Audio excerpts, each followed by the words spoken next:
안녕하십니까. SYS 설용수 방송 10월 10일 시작을 합니다. 애청자 여러분, 그동안에 늘 아껴주시고 또 수많은 사람들이 여기저기 전파를 해서 제가 전달한 내용들이 서로 공감할 수 있는 광장을 만들어 주신 애청자 여러분에게 감사를 드립니다. 오늘은 전 세계를 놀라게 하고 또 우리가 남일처럼 느끼지 않을 수 없는 중동 제5차 전쟁, 바꿔 말하면 이스라엘과 아랍 또는 팔레스타인과의 전쟁이 시작된 것 같습니다. 지난 7일 새벽에 팔레스타인에 주둔하고 있는 하마스라고 하는 무력단체 조직이 레바논에 주둔하고 있는 헤즈볼라, 그리고 이란을 거점으로 하는 지하드 등 여러 반유대 조직들이 일시에 미사일 공격을 하고 이스라엘을 공격한 것 같습니다. 아마 외신들에 의하면 하마스만 2,500발의 미사일 발사, 헤즈볼라가 약 3,000발, 그리고 아까 말씀드린 지하드 조직 같은데 동시다발적으로 공격을 했다니까 약 7,000발의 미사일이 이스라엘 땅에 떨어진 겁니다. 그 결과 이스라엘은 가장 정확한 요격 미사일이라고는 아이돔을 갖고 있어요. 그 아이돔이 한 대당 8발의 미사일을 격추한다 하고 100대가 작동을 해도 약 800발의 미사일을 격추할 수 있어요. 이번에 동시에 5,000발, 6,000발, 7,000발을 발사했다면 어떻게 안전보장이 되겠냐고 말이죠.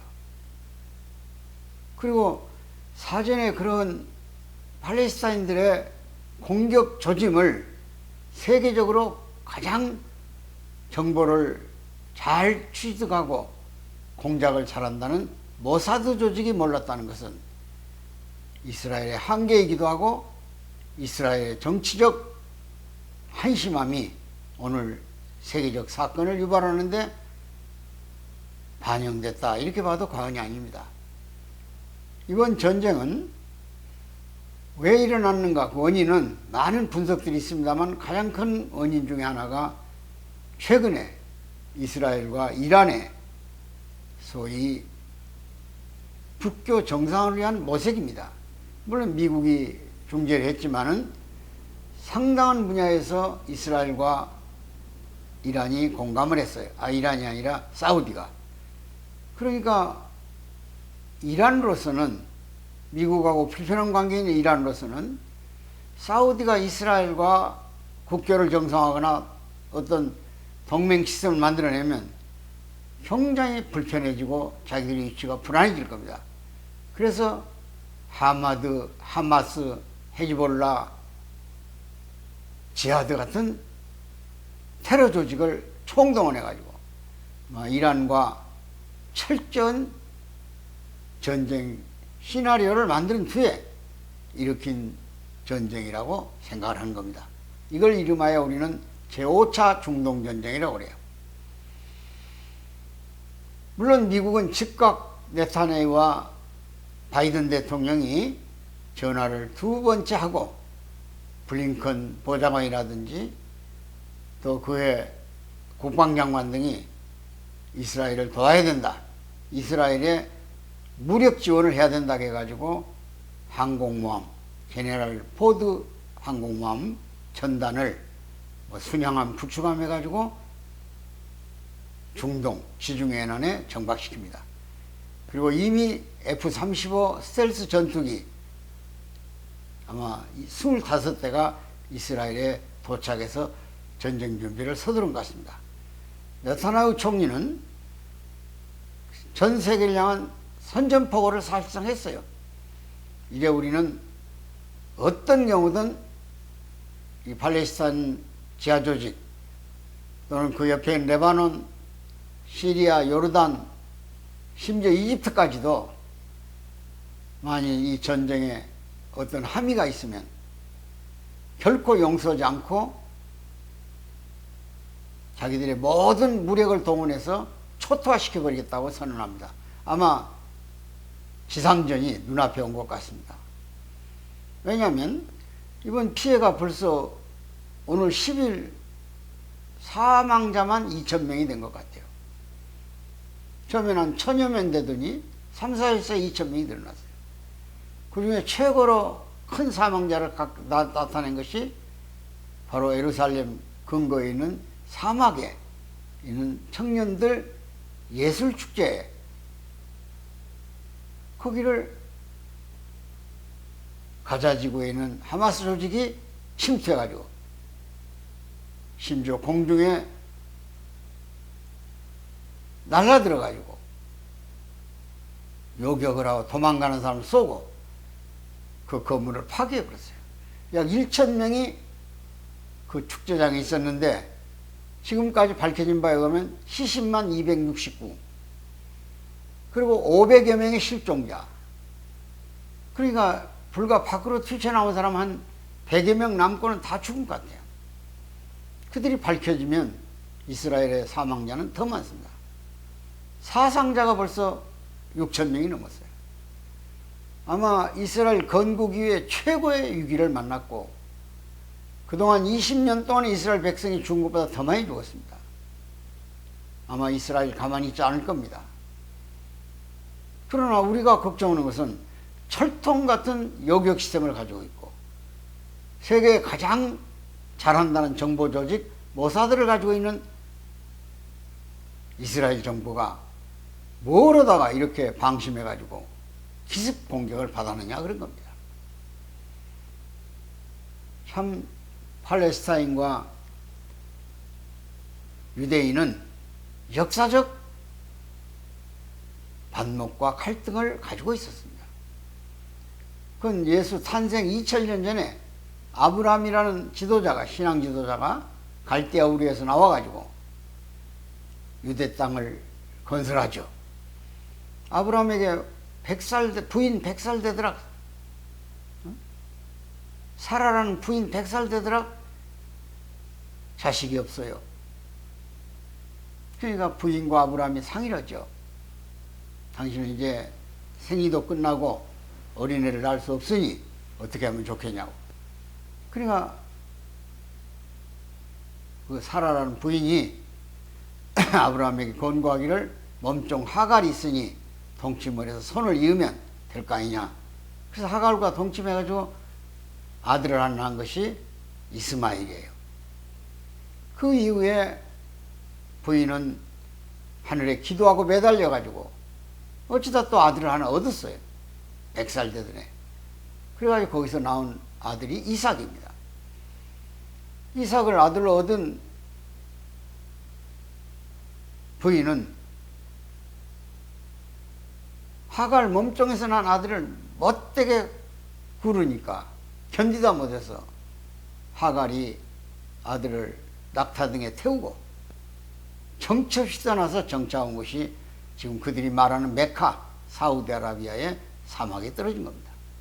그리고 그로부터 한 600년 후에 후손이 마호메트가 나와서 천사 가브리엘의 계시를 받았다고 해가지고 생겨난 종교가 이슬람교예요. 예수보다 한 600년 가까이 멀어진 거죠. 그러니까 그 광야에 씨를 뿌린 손이 팔레스타인족이 되고 유대 땅, 소위 에집트에서 출애굽을 해가지고 수십 년 동안 적과꾸리오라는 가나안 땅을 찾아온 것이 오늘 유대인들의 유대 땅이에요. 지금 이스라엘이죠. 그 땅에 처음에는 그냥 섞여서 살았어요. 팔레스타인과 유대인이. 그런데 로마가 폭정을 하면서 유대인을 학살하고 압박하니까 그들이 정든 조국 땅을 버리고 떠납니다. 그게 이름하여 엑소더스예요. 영광의 탈출. 그들은 정치 없이 떠났지만 유대이즘을 가지고 선민의 의식을 가지고 철저하게 유대나라 건국을 위해서 전생애를 바칩니다. 그들의 의지와 그들의 총의 우수함을 일찍이 알아차린 2차 대전의 독일의 독재자 히틀러는 유대인 학살이라고 하는 대규모의 프로그램을 진행해요. 약 600만을 살해했다니까. 그 중에 폴란드에 있는 아이슈비츠 아주 가스 살인장, 수천 명 수만 명을 넣어놓고 가스를 독가스를 뿌려 죽여버리고 인체 실험하고 세균 실험하고 이렇게 해서 600만을 살해해버려요.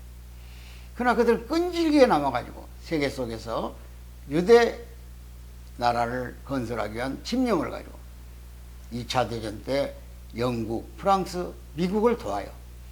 막대한 전쟁명을 내놓습니다. 돈을 벌어서 나라를 세우자고. 그 결과로 유엔 총회에서 48년 이스라엘 건국을 승인받아요. 그 유대 땅인 이스라엘이 없으니까 팔레스타인 정착에 살 수밖에 없잖아요. 그 땅을 찾아와요, 그들이.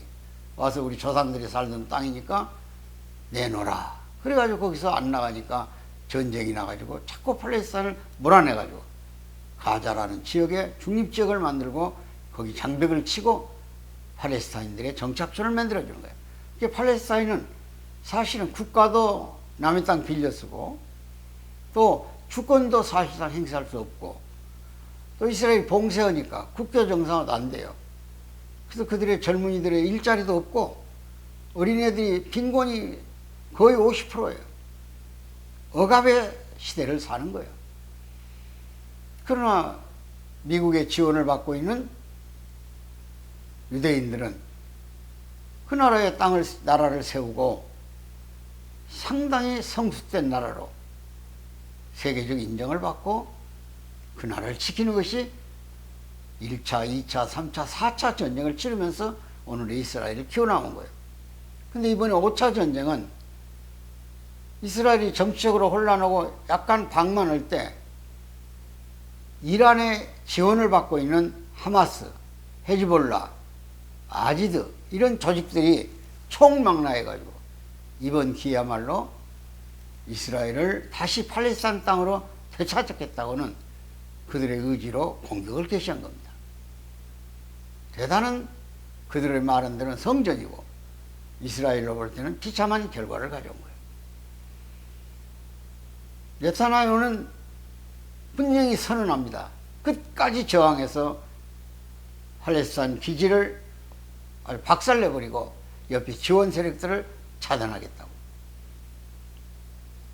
아마 세계대전으로 확산할 가능성도 없지 않아 있어요.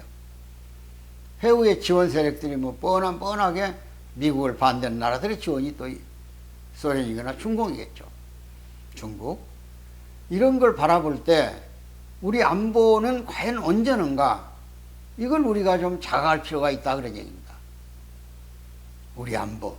지금 우리는 DMZ에서 상호 간에 완충지대를 놓고 사실상 평화를 유지한다 그래요. 그러나 그 DMZ가 대단히 불안한 지역입니다.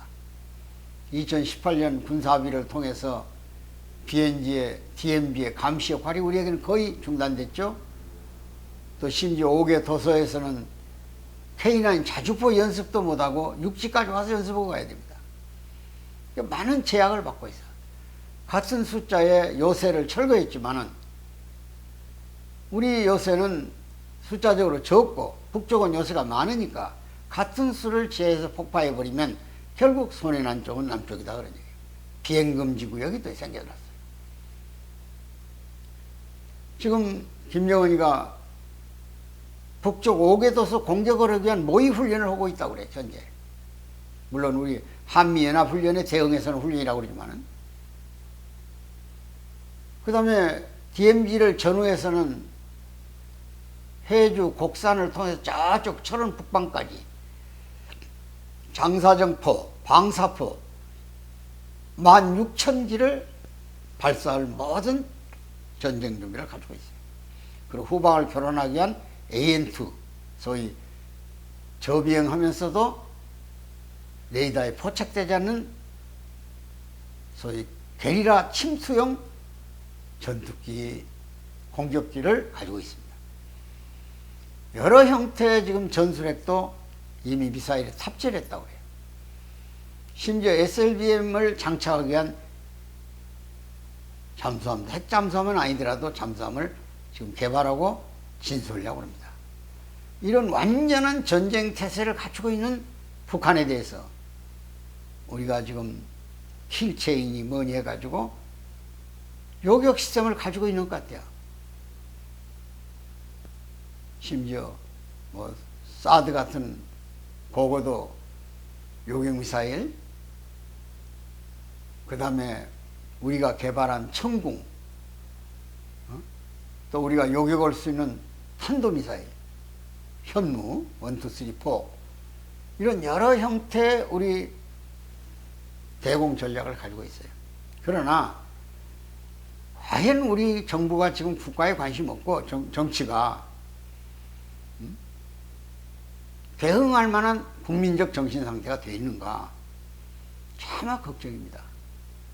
남의 일을 당한 것 같지 않아요. 이스라엘이 지금 기습 공격을 받은 것에 대해서 이게 정말 교훈적 가치가 있다, 우리 안보에 주는 함의가 크다, 저는 늘 주장했습니다. 사전에 민방공 훈련을 철저히 해야 된다. 심지어 핵공격에 대한 대응 방공 훈련을 해야 됩니다. 세균 전략에 대해서 해야 돼요. 근데 우리 정부가 뭐 소홀한 것 같아요. 지금 정쟁 싸움이라고 정신없어요. 안 됩니다. 우크라이나 전쟁에서 우리가 얻은 교훈이 있지만 그 전쟁 단기간에 끝날 줄 알았지만 2년이 지금 다 가고 있어요. 특히 이스라엘 전쟁이, 5차 전쟁이 확대돼 가지고 레바논, 요르단, 시리아, 이집트까지 확대되면 아마 세계는 엄청난 석유 파동이 거듭 올 겁니다.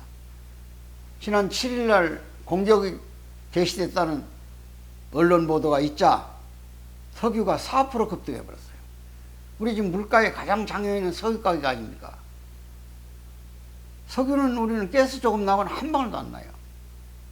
이런 면에서 국민 모두가 남의 일이 아니고 이스라엘의 5차 전쟁을 보면서 한국에 주는 교훈적 가치가 뭔가를 심도 있게 생각해야 할 정부, 군, 민관, 모든 사회단체의 장들까지도 조직체계를 비상체계로 운영하지 않으면 안 된다는 사실을 여러분들에게 말씀드리면서 오늘 방송의 마무리를 드리는 겁니다. 감사합니다.